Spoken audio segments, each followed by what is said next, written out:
नमस्कार दोस्तों, कमलेश्वर क्लासेस में आपका स्वागत है। आज हम आपको बताएंगे कि अगर आपके पास एंड्रॉयड मोबाइल है तो आपको कहीं भी ऑनलाइन जाने की ज़रूरत नहीं है, किसी भी ऑनलाइन की शॉप पर जाने की ज़रूरत नहीं है। आप खुद देख सकते हैं कि कौन सी वैकेंसी निकली है, कौन सी किस तारीख से शुरू होगी, किस तारीख को एंड है, किस कितनी फ़ीस लगेगी, सिलेबस क्या है, ये सब किस तरह से देखें आप अपने मोबाइल से, ये सब हम आपको इस वीडियो में बताएंगे। तो चलिए चलते हैं वीडियो की तरफ।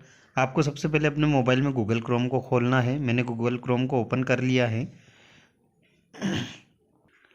अब आपको गूगल क्रोम में जहाँ सर्च बार है यहाँ पर आपको टाइप करना है। क्या टाइप करना है? जैसे मध्य प्रदेश की बात करते हैं तो व्यापम से अधिकतर वैकेंसी निकलती हैं। तो हम यहाँ पर देखेंगे PEB.MP ये लिखना है हमको, .gov.in और ये पूरा लिखने के बाद हमको सर्च करना है। तो ये सब लिखने के बाद यहाँ कोने में नीचे हरे बटन आ रहा है, यहाँ पे देखिए, यहाँ पे हरा बटन आएगा, उससे आपको सर्च करना है। इस पर मैं क्लिक करता हूँ तो सर्च होगा। जैसे सर्च किया हमने तो यहाँ पे देखिए हमारे सामने इस तरह से स्क्रीन खुल गई है। ये ब्राउज़र आ गया है PEB का, प्रोफेशनल एग्जामिनेशन बोर्ड का। तो इस पर हम इस साइट पर देखते हैं, हम नीचे की तरफ जाकर देखिए। अगर आपको यह अच्छी तरह से नहीं दिख रहा हो तो आपको क्या करना है, आपको डेस्कटॉप साइट पर जाना है। डेस्कटॉप साइट के लिए आपको ये 3 बिंदु जो दिख रहे हैं गूगल क्रोम में, इस पर क्लिक करना है। जैसे इस पर क्लिक करेंगे तो नीचे की तरफ आप चलेंगे। नीचे की तरफ देखिए यहाँ पर लिखा है, आपको ऑप्शन मिल जाएंगे डेस्कटॉप साइट। इसमें जो सामने ये जो बॉक्स बना हुआ है इस पर क्लिक करना है आपको।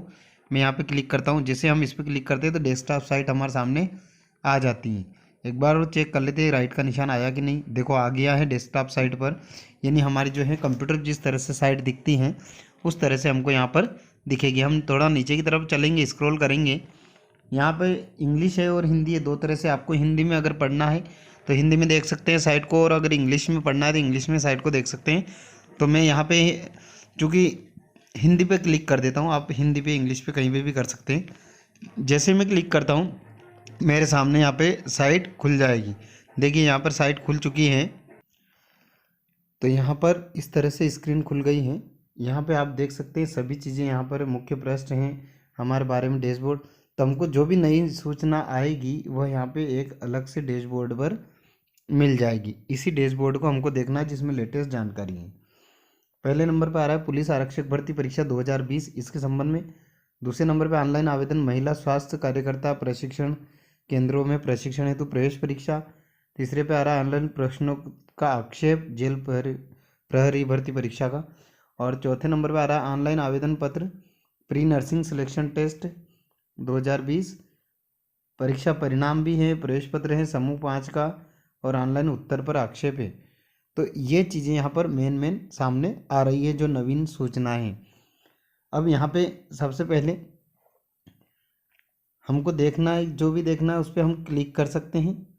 ये तो हुई मध्य प्रदेश के जो प्रोफेशनल एग्जामिनेशन बोर्ड द्वारा जो परीक्षाएं आयोजित की जाती हैं उनसे संबंधित सूचना।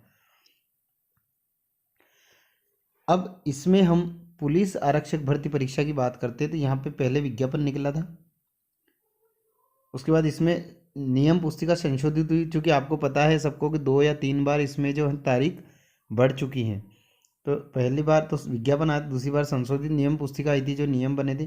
फिर दूसरी बार फिर नियम पुस्तिका जो है संशोधन करके फिर दूसरी बार आई है और फिर से विज्ञप्ति आई। तो हमको यहाँ पे सबसे लेटेस्ट जो जानकारी देखना है वो संशोधित नियम पुस्तिका 2 है, और इस पर हमको क्लिक करना है। तो हम इस पर क्लिक करते हैं। हम जैसे इस पर क्लिक करते हैं देखो डाउनलोड हो गई है, और डाउनलोड होने के बाद हमारे सामने इस तरह से PDF आ गया है। ये रिवाइज्ड है। इसमें मुख्य बातें मैं बता देना चाहता हूँ आपको, इसको आप ध्यान से देखिएगा पूरे वीडियो को। यहाँ पे देखिए PEB ने निकाला है पुलिस मुख्यालय गृह पुलिस विभाग मध्य प्रदेश शासन के आरक्षक संवर्ग की भर्ती हेतु। कौन सा संवर्ग? आरक्षक के भर्ती हेतु चयन परीक्षा है 2020 की। ठीक है, 21 में जरूर हो रही है लेकिन ये 20 की है। अब देखिए पहले नंबर पर ऑनलाइन आवेदन भरने की प्रारंभ तिथि तो 16 तारीख दे रखी है इन्होंने, 16 जनवरी। पहले इससे पहले तारीखें 8 जनवरी थी, उससे पहले 31 जनवरी थी, 31 दिसंबर थी, और इस तरह से बढ़ती गई। तो अभी जो लेटेस्ट जो खबर हमारे पास है उसके अनुसार ये 16 जनवरी से आपके ये आवेदन शुरू हो जाएंगे। ठीक है। अब अगली बात, ऑनलाइन आवेदन भरने की अंतिम तिथि, मतलब शुरुआत तो 16 जनवरी से होगी और अंतिम कब है? 30 जनवरी। कब है? 30 जनवरी। तो आपको ये ध्यान रखना है कि अगर आप आवेदन भरना चाहते हैं तो 30 जनवरी से पहले ही, और अंतिम तारीख का इंतजार ना करें क्योंकि साइट डिस्टर्ब भी चलती है। तो यहाँ से आप देख सकते हैं 30 जनवरी इसकी अंतिम तिथि है। ऑनलाइन आवेदन में संशोधन करने की प्रारंभ तिथि, यानी अगर आपने 16 तारीख को ही स्टार्ट में ही कोई फॉर्म भर दिया है और मान लीजिए उसमें कोई गलती हो गई जिसको आपने पेमेंट डन करने के बाद या फॉर्म भरने के बाद आपको पता चलता है, तो आप उसमें संशोधन कर सकते हैं 16 तारीख से ही। लेकिन जो अंतिम तिथि है 30 तारीख को, अगर किसी ने फॉर्म भरा है और फॉर्म भरने के बाद वह घर लेके चला गया और उसने दूसरे दिन देखा 1 तारीख को कि हमने कुछ गलत भर दिया, तो उसको संशोधन जो करना है, तो उसके संशोधन की जो आखिरी तारीख है वो है 4 फरवरी। मतलब 30 तारीख के बाद 4 दिन तक भी आप, 4 से 5 दिन आप उसमें संशोधन कर सकते हैं। तो ये तो मुख्य बात थी। अब देखिए सबसे मेन की परीक्षा कब होगी? जब आवेदन 2 बार तारीख बढ़ चुकी है तो परीक्षा क्या, तो संभावित तिथि यहाँ पे होती हैं। परीक्षा दिन और दिनांक तो 6 मार्च 2021 से प्रारंभ करेंगे ये, और हो सकता है 2 शिफ्ट में हो, और तो इसलिए इन्होंने 6 मार्च से प्रारंभ ये लिखा है। अब पीबी का परीक्षा शुल्क यहाँ दे रखा है। देखिए पहले पीबी जो है ये विभागीय जो शुल्क होता है 100 रुपये 50 रुपये, ये पहले पीबी नहीं लेता था, लेकिन सरकार ने कुछ नियम बनाकर अब जो है ये विभाग को, ये शुल्क विभाग को मिलता है भर्ती परीक्षाओं से संबंधित जो भी आते हैं। तो परीक्षा शुल्क अनारक्षित अभ्यर्थी, मतलब जनरल के जो अभ्यर्थी होते हैं उनके लिए 2 प्रश्न के लिए 700 रुपये हैं और 1 प्रश्न के लिए 500 रुपये हैं। और विभाग को, चूँकि ये तो जो 700 रुपये ये तो व्यापम लेगा, पीबी लेगा, और ये जो 100 रुपये हैं तो कौन सी एग्ज़ाम किस विभाग की? पुलिस विभाग की। तो पुलिस विभाग के को एक फॉर्म पे 100 रुपये विभागीय शुल्क मिलेगा। तो इस तरह से आपका जो 800 रुपये चार्ज लगेगा। इसी तरह जो 2 पेपर हैं जनरल कैंडिडेट के लिए 1 प्रश्न पत्र है तो 1 के लिए 500 रुपये चार्ज है, और 100 रुपये विभाग मतलब पुलिस मुख्यालय के लिए होंगे, तो 600 हो गए, 600 रुपये शुल्क है। अनुसूचित जाति जनजाति और पिछड़ा वर्ग के जो सदस्य हैं, आवेदक हैं, और कौन से? इन तीनों वर्ग के आवेदक जो राजस्थान, गुजरात, महाराष्ट्र से नहीं होना चाहिए, यानी सिर्फ मध्य प्रदेश के मूल निवासी जो SC ST OBC में आते हैं उनके लिए 2 प्रश्न पत्रों का 350 रुपये है और 150 रुपये विभागीय शुल्क है। इस तरह से 400 रुपये शुल्क बनेगा। और इन्हीं आवेदकों के लिए SC ST OBC जो मध्य प्रदेश के मूल निवासी, इनके लिए एक प्रश्न पत्र अगर देना चाहता है तो 250 रुपये तो आपका चार्ज है, और 50 रुपये जो विभागीय शुल्क होगा जो पुलिस मुख्यालय पर जाएगा, और इस तरह से 300 रुपये आपका चार्ज बनेगा।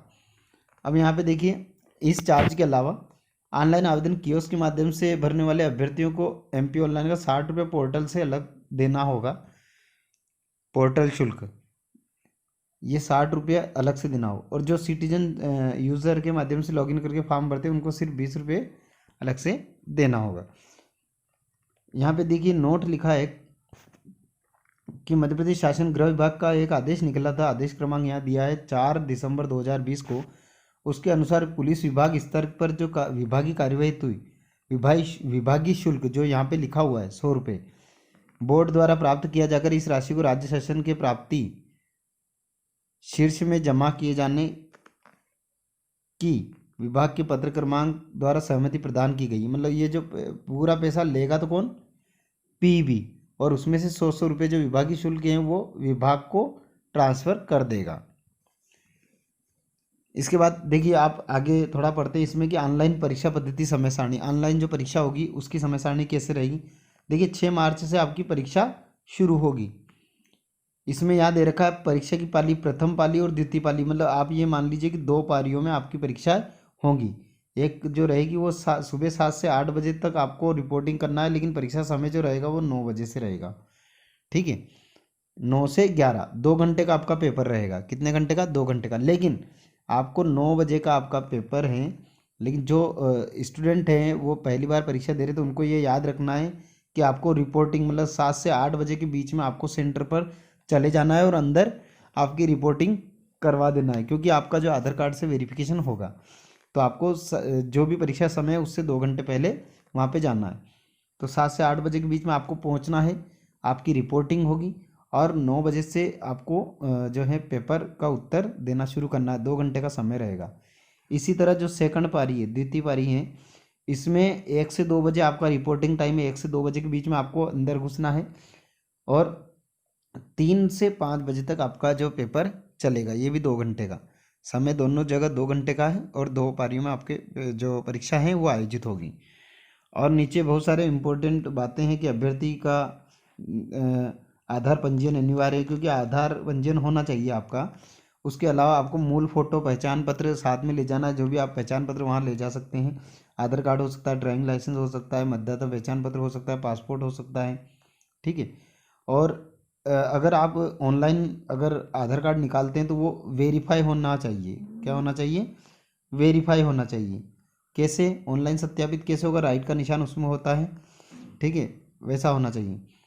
अब अपना आधार कार्ड की छाया प्रति ले जाना। आपको आधार नंबर, आधार यूआईडी की जानकारी लाना अनिवार्य, क्योंकि परीक्षा के समय क्या होता है, आपका बहुस्तरीय बायोमेट्रिक सत्यापन होता है। देखिए यहाँ पर बहुस्तरीय शब्द समझ लीजिए। बहुस्तरीय मतलब 2 बार आपका सत्यापन होगा। एक तो अंदर घुसते ही पहले सत्यापन होगा और दूसरा आपको जो आप मेन संस्था में घुसते हुए पहली बार आपका सत्यापन होगा और दूसरी बार आपका जो कमरा है, मान लीजिए मेन संस्था में 3 कमरों में परीक्षा आयोजित की जाती है, तो जो आप जिस कमरे में जाएंगे वहाँ भी आपका सत्यापन होगा। इस तरह से 2 बार आपका सत्यापन होगा, इसलिए यहाँ पे बहुस्तरीय सत्यापन लिखा है। और बायोमेट्रिक सत्यापन होगा। ऐसा नहीं कि आधार कार्ड से मोबाइल नंबर लिंक है तो आपका ओटीपी से सत्यापन, नहीं, बायोमेट्रिक मतलब आपका अंगूठा लगाकर ही सत्यापन किया जाएगा। तो आपको ये ध्यान रखना है। लड़कियों के लिए खासकर ये है कि अगर आप किसी परीक्षा में जाने वाले हैं तो उस परीक्षा से पहले मेहंदी न लगाएं। क्या ना करें? हाथ में मेहंदी न लगाएं, क्योंकि मेहंदी लगे हुए जो हाथ हैं वो अंगूठा, हाथ की उंगलियां, निशान नहीं आते हैं, तो फिर आप परीक्षा देने से वंचित रह सकते हैं। अब देखिए, प्रवेश के समय परीक्षा के दौरान बहुस्तरीय बायोमेट्रिक सत्यापन अनिवार्य है, ठीक है। अगर सत्यापन नहीं हुआ है, आपने मेहंदी लगा रखी या कोई और प्रॉब्लम है आपके हाथों में और सत्यापन नहीं हुआ, तो आप परीक्षा नहीं दे सकते, ठीक है। आपको ये ध्यान रखना है। परीक्षा केंद्र में आप किसी प्रकार का electronic device, mobile phone, calculator, long tables, नकल पर्चा कुछ भी न ले जाए, ये पूर्णतः वर्जित है। और अपना प्रवेश पत्र हमेशा साथ ले जाएं। आवेदन क्रमांक को संभाल के रखें। ये सब जिम्मेदारी आपकी ही है, ठीक है। तो आपको ये पुलिस परीक्षा संबंध जो महत्वपूर्ण बातें थी ये हमने बता दी हैं। अगले वीडियो में मैं आपको बताऊंगा कि आपको, ये तो मैंने बताया था, मध्य प्रदेश में प्रोफेशनल एग्जामिनेशन बोर्ड द्वारा आयोजित परीक्षाओं की जानकारी आपको कहाँ पे मिलेगी। इसी साइट पे आपको रिज़ल्ट भी मिल जाएंगे। देखिए, रिज़ल्ट देखना है पुराना, तो यहाँ पे देखिए आप सभी मिल जाएंगे। आवेदन पत्र कौन कौन से चल रहे हैं, प्रवेश पत्र कौन से आए हैं, परिणाम किस किस के आए हैं, इन पे क्लिक करके आप देख सकते हैं। अब मैं अगले वीडियो में आपको बताऊंगा कि ऑल इंडिया लेवल पे आप किस तरह से देख सकते हो कि कौन कौन सी वैकेंसीज निकली हैं। तो दोस्तों, अगर आपने हमारे चैनल को सब्सक्राइब नहीं किया है तो सब्सक्राइब जरूर कर लें, बेल आइकन को भी दबा लें, ताकि मैं जो भी वीडियो अपलोड करता हूँ उसकी नोटिफिकेशन आपको जल्द से जल्द मिल सके। और जाते जाते वीडियो को लाइक तो ज़रूर बनता है यार, तो वीडियो को लाइक ज़रूर कर देवें। धन्यवाद।